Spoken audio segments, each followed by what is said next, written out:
Hi, welcome in. I'm joined with Dr. Joel Haight. He is the medical director of the Penn State Endoscopy Center, located in State College. Dr. Haight, thank you so much for coming on the show today.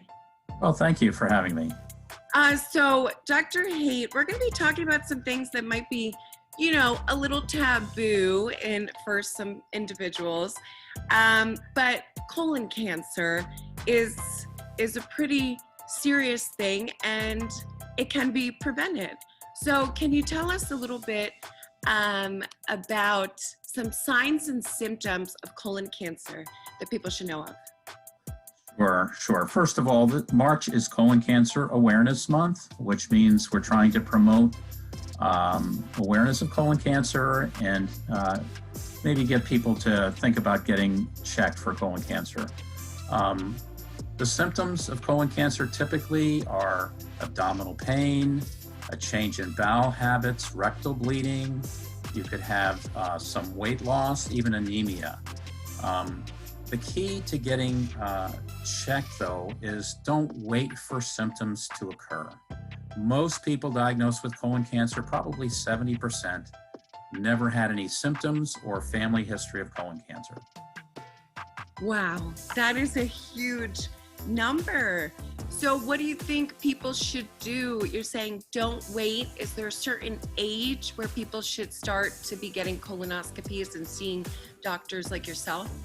Sure. The national guidelines are that you should start to get screened for colon cancer for Caucasians at age 50 and for African Americans at 45. And if you have no risk factors, no family history, you should have an exam every 10 years after that. When you get to be 75 or 80 years old, the decision about to continue getting screened for colon cancer is an individual decision that you make with your physician, and it depends on your overall health. If your overall life expectancy is less than that next screening interval, then the screening benefit is lost. That makes sense. So what are some pre-existing conditions individuals might have that could actually, I don't want to say lead to colon cancer, but you guys put on your radar?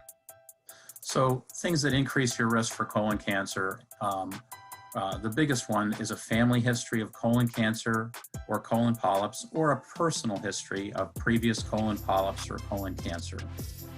Especially first-degree relatives, which would be your mother, your father, sister, brother, son, or daughter. If any of them have had colon cancer, colon polyps, that probably triples your risk for getting colon cancer. So those are people that we want to get screened earlier and more frequently. Yeah. So in those cases, that becomes a surveillance exam, not a screening exam. A screening exam is done in someone who has no identifiable risk factors. There are other things too. If you have a history of ulcerative colitis or Crohn's disease, which are forms of chronic inflammatory bowel disease, they can increase your risk. And there are also some familial or hereditary forms of colon cancer or colon polyps that can increase your risk for colon cancer. And those are things that your physician would identify and refer you sooner and more frequently for testing. Yeah, to a specialist like yourself. Right. I think a lot of times people will have, GI issues and just kind of be putting off that because they don't want to maybe have a colonoscopy. Do you think that's something you really want to emphasize to the viewers, that, it doesn't always, it's not a bad thing? Well, not every symptom is a symptom of colon cancer, so you should be evaluated for any symptoms that you have. But as far as colon cancer screening, the big point is that most people don't have symptoms of colon cancer or family history of colon cancer when it's diagnosed.